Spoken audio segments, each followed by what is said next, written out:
Here is one simple and practical beginner tip for every Overwatch 2 hero. As Ashe, if you hold down primary fire during your dynamite throw, you'll let out a shot as soon as you're no longer locked into the animation. This allows you to consistently explode your dynamite immediately in front of you, which can be useful when under attack. As Bastion, your grenades can be used as a mobility tool. You generally want to shoot your nade either underneath you or slightly in front of you and jump right as it explodes to get some extra distance. Once it's down on a surface, the explosion happens very quickly, so if you place it too far ahead and cannot catch up in time, you may just end up being knocked in place like this. Anyway, you can combine this technique with your transformation like this for a surprise attack. As Cassidy, your weapon is reloaded automatically when you roll, and also by activating your ultimate High Noon. This can potentially allow you to shoot up to 18 straight shots with not much downtime. As Echo, your beam does double damage when the target is under half health. This effect also applies to enemy shields, which you can often tell are low from the cracks in them. Besides that, Echo gets invulnerability frames when she duplicates a hero with her ultimate, allowing her to dodge damage. As Genji, if I dash at Sojourn here, I end up quite a bit behind. However, if I aim at her feet instead, I'll end up right beside her. This is because dash is directional, meaning I can end it sooner by aiming towards and hitting the floor, which is commonly referred to as a short dash. As Hanzo, the first hit of every storm arrow will ricochet once. This can be combined with your sonic arrow to reveal areas around corners or places without putting yourself in danger. As Junkrat, during your ultimate, you can make your tire climb walls like this by holding the jump button. You can also keep it in place by driving against a wall like this and also add small wiggles to make it harder to hit. I also like placing my concussion mines on walls or doorways to surprise players as they walk through. This can be pretty good against teams with or behind shields. As Mei, you can rotate your wall like this by pressing the button again. You can also destroy your wall prematurely with the same button, and this also works while dead if you really mess up. Your ultimate activates once snowball hits a surface, so looking down at the floor can activate it faster, while looking in the air can cause a delay. This also means you can activate your ult on stuck out pieces of terrain for some very quirky results. As Pharah, you can shoot a rocket, then immediately use your ultimate, and that first rocket will land roughly the same time as Barrage, giving you a bit of extra damage. Ulting also reloads Pharah's weapon, so you can fire 6 rockets, use Barrage, and follow up with 6 additional shots. As Reaper, when you teleport, you end up facing the direction you're looking, right? Well, you can also move your camera view about during the teleport animation to change what direction you're facing once it's over. This means if you teleport behind an enemy, you can turn around while doing so, which can allow you to attack them faster, rather than TP to the enemy, turn around and then fire. As Sojourn, your railgun charge starts depleting after 5 seconds, however getting any additional charge resets that timer. This means you can look for things that give you hit markers to keep it in limbo and prevent it from draining, which can include things like shields, turrets, and various other deployables. As Soldier 76, during your ultimate you have an aimbot, right? Well, you still do extra damage from headshots if your crosshair is over an enemy's head. There's usually no reason to not at least try, because if your aim isn't accurate, it doesn't matter. As Sombra, you can hack people while invisible, but you can't shoot without uncloaking first, which has a tiny animation. To help with this, you can uncloak while hacking to attack a bit faster.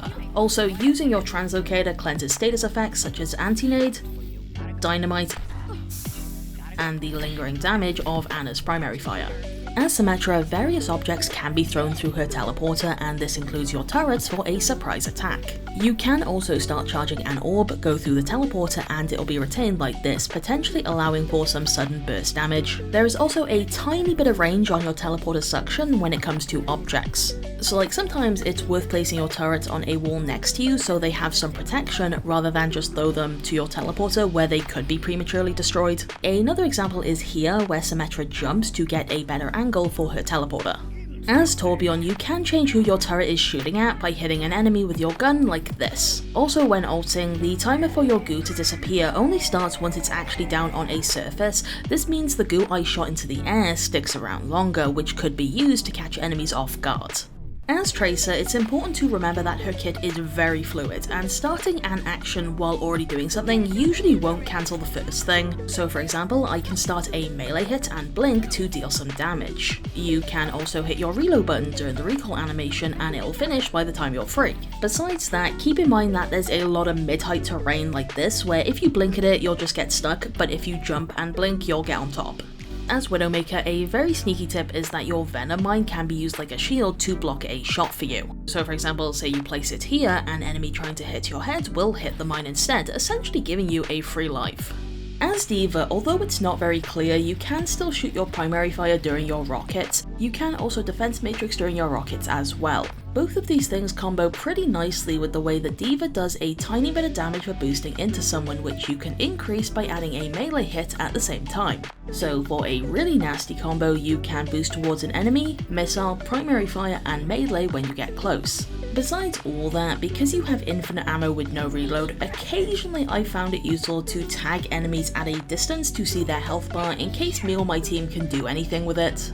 As Doomfist, when you activate ult, you'll have this button labelled zoom out, which can be pretty useful for getting onto high ground when the game won't let you. If you hold the zoom out button as you approach an area with multiple layers, your circle will be on the highest one, whereas if you don't hold the button, you'll be on the bottom. Being creative with this lets you get into some ridiculous spots like this. That being said, keep in mind if you start holding zoom out while already under a roof, this doesn't seem to work. Besides that, something that's really funny is that Doomfist can charge his power block off the splash damage of allies. As Junker Queen, if you melee after your knife has been thrown out, you'll just do a standard punch. However, if you melee while it's sheathed, you'll stab with the blade instead, which will apply the bleed effect that Junker Queen self-heals from. Also, when your blade gets recalled, you will apply bleed to enemies caught in its path while travelling back, so you can angle it like this. As Orisa with your ultimate, you pull enemies in after activation, so it can be worth looking out for ability usage first so they can't escape.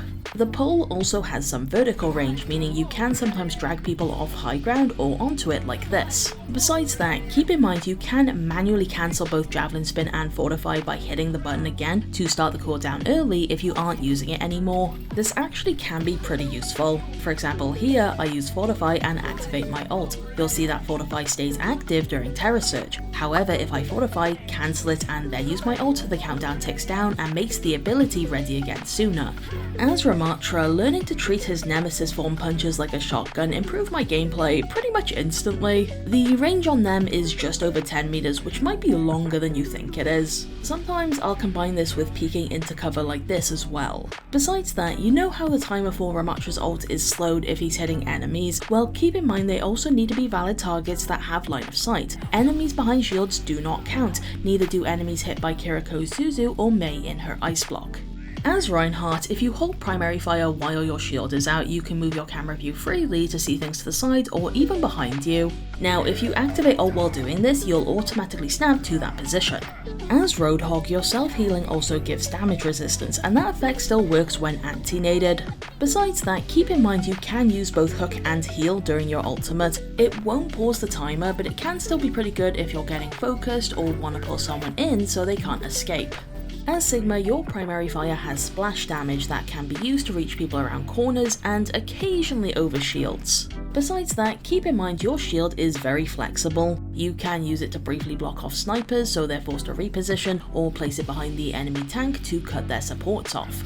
As Winston, when you leap and come back down, you'll do damage to enemies that you land on. You can do a bit more damage by adding in a melee at the same time. You can then add even more damage by zapping them in the air, then landing and meleeing for a great head start. As Wrecking Ball, to be able to ground pound, you need some distance from the floor. To help with this, there's a tech called a wall jump that means you don't need to use your grapple. So basically, roll up to a wall and right before you hit it, hit your backwards movement key and jump at the same time. If done correctly, you should sort of climb it and get enough height to ground pound. At first this feels really hard to do, but with a tiny bit of practice, I found myself very consistent. As Zarya, your secondary fire costs 25 ammo, but you can still use it if you have less than that. This allows you to fire one last shot before you reload. Secondary fire also has the same trajectory as Graviton Surge, which can help you land it.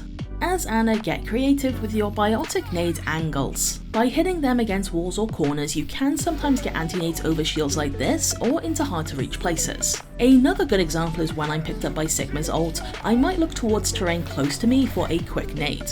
As Baptiste, your immortality field has the same throwing arch as your healing, which can help you get familiar with landing them. It can be worth placing around corners when possible for protection in exchange for range. Besides that, his regenerative burst gives double healing to targets that are under 50% max health. This is especially useful after using immortality field to really stabilize your team. As Brigitte, activating your ultimate will refresh your shield even if it's broken. Besides that, using your whip shot mid-shield bash will cancel it and stop your momentum. This can be useful if you mess up to prevent you from getting out of position. As Illari, very simply, as your team repositions, remember to also reposition your pylon. You can move it every 8 seconds unless someone is being healed by it or if it's taking damage. When destroyed, the cooldown is 12 seconds. This means if you see enemies coming towards it, it can be worth preemptively moving it to avoid that longer downtime. Besides that, Illari can do a little bunny hop tech with outburst by pressing jump right as you hit the floor for additional distance. This can be very useful for getting around corners. As Kiriko, you have a setting called Toggle Healing a Fooder. By default it's on, and when you heal, you will send out all of your papers. If you change it to off though, you can send them out individually like this, which gives you more control over chip damage on your team. Besides that, Swift Step and the lock-on of your healing are the same range, so if you can teleport to someone, you can probably throw them some papers. If Kiriko's healing doesn't lock on to someone, it can still be used if an ally runs into it. As Lifeweaver, the cooldown for your petal platform starts as soon as it's placed. This means you can place one down at the start of a fight, use it later, and immediately place down another one to make yourself harder to hit. Although this does depend on your teammates not just walking on it and walking off. As Lucio, you really want to be making use of speed boost. If you see allies chasing an isolated enemy, speed can make sure they don't escape. After you activate Sound Barrier, your team might not need healing due to the shields given, allowing you to play aggressively with speed. Maybe Grandma needs help crossing the road, the possibilities are truly endless. Besides that, Sound Barrier needs Lucio to hit a surface to activate, so while big jumps are super fun, they'll make you a lot more exposed, and this includes little jumps into ult. As Mercy, as someone who primarily creates videos about her, my tip is to check out the many guides I have created. Now, I'd say there's 3 golden rules I want every new Mercy player to know. Stop underusing damage boost by looking out for key ability usage and fights already in your favour. Start utilising Mercy's flexible beam length and linger on non-valid targets to play from distant safe positions and cover. Stop, and to put it bluntly, throwing winnable fights with rushed resurrects that get you killed, as opposed to keeping allies stable while scouting the fight looking for safe opportunities. As Moira, your primary healing has a very small lingering effect. It can be worth tapping your heals like this to save on resources, especially if allies aren't in danger or actively taking damage. Ideally, you want to save most of your resources for a fight rather than use it all up before your team pushes in. Besides that, your secondary fire damage suck is the same range as Reinhardt's Earthshatter and Roadhog's Hook, meaning if you can reach them, they can probably reach you. As Zenyatta, you can't apply your orbs to people while ulting, so if you can, try to make sure you've done so beforehand for some additional value. This can be especially helpful for allies that are outside of ult range and with Discord Orb in general. You can also ping enemies that are discorded behind walls, which acts like a mini wall hack. And that is all from me for this video, which is a bit different to my normal stuff. Thank you so much for watching and have a nice day.